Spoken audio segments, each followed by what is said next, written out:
We have an email from Jim who writes, "Hello, Mother. My wife is a non-practicing Catholic. I am struggling to live the faith as it pertains to parenting my children with her. One example, my wife has read them books that I do not approve of.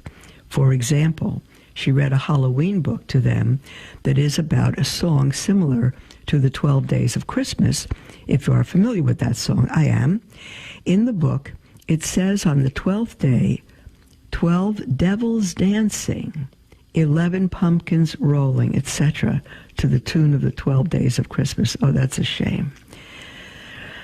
While my wife is not actively doing occult things, well, she's close to it. She's calling on the devil. While my wife is not actively doing occult things, she thinks this type of thing is harmless to the children. It is not. I wish she would yield to my judgment on this. In situations like this, I don't know what to do. I feel scared to throw the book out, as she does not want me to do this, and will likely see me doing so as being controlling, which she certainly will. But I also feel that like I'm letting the devil into my household if I don't throw it out. This is just one example.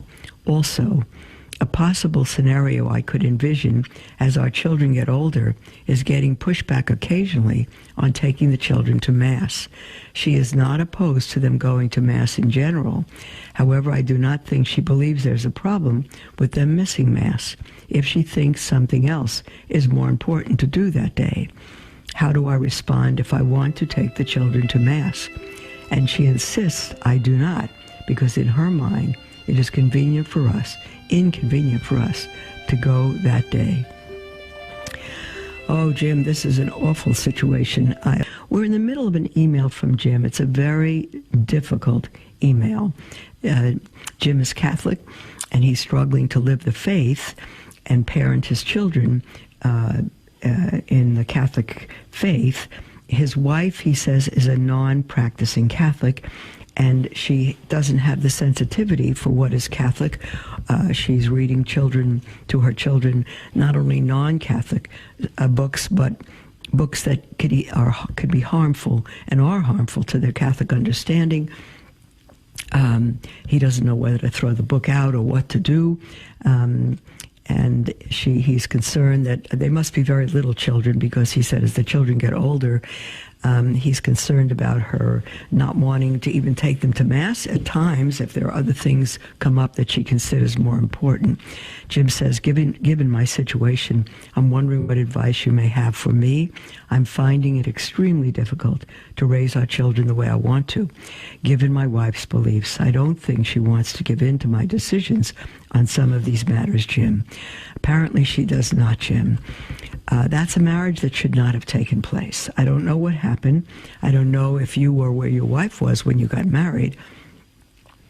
But if you were married in the Catholic Church, if your marriage is sacramental and you were married in the church, then both of you agreed to raise your children Catholic.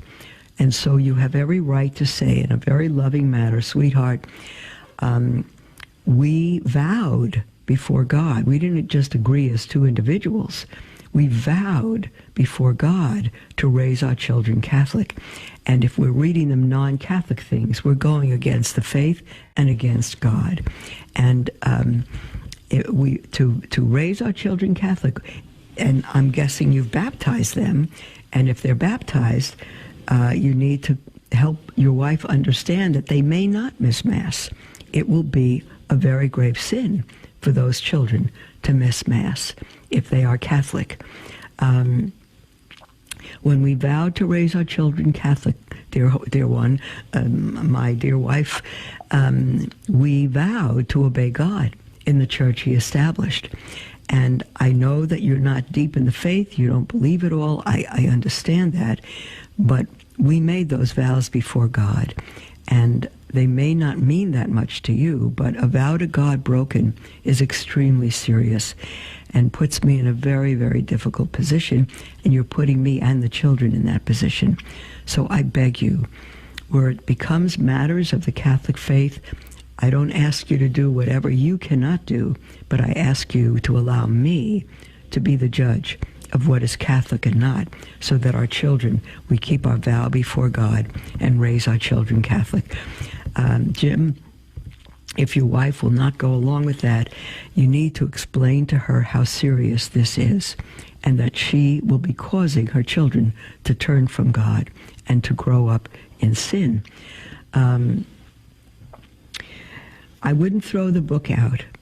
I would be as loving a husband and a father as you can possibly be.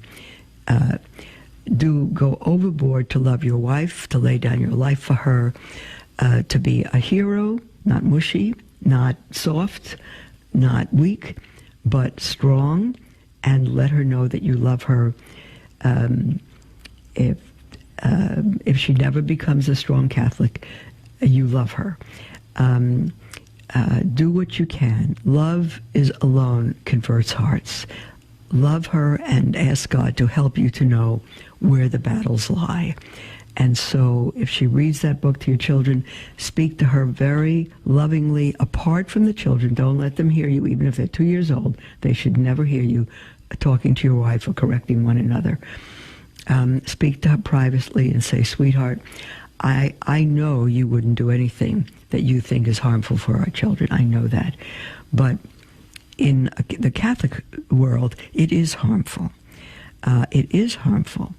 It's not what Halloween is about. We don't want to bring dancing devils into our lives or children's lives. It is harmful, sweetheart. And I ask you if you would, you just throw that book out.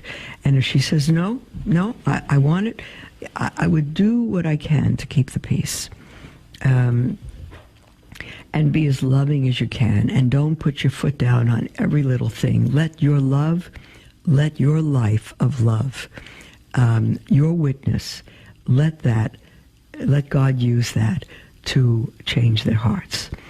You may not raise your children the way you want to, but your number one responsibility is not raising your children. It is loving your wife. And if God will convert her heart through your love, together you will raise your children. Archbishop Chaput said the greatest gift a father can give his children is to love their mother, because children learn what they see. If they see division, if they see strife, if they see disagreement, they're never going to believe you or their mother. They need to believe what they see. So make your wife your project to love, and let God convert her heart.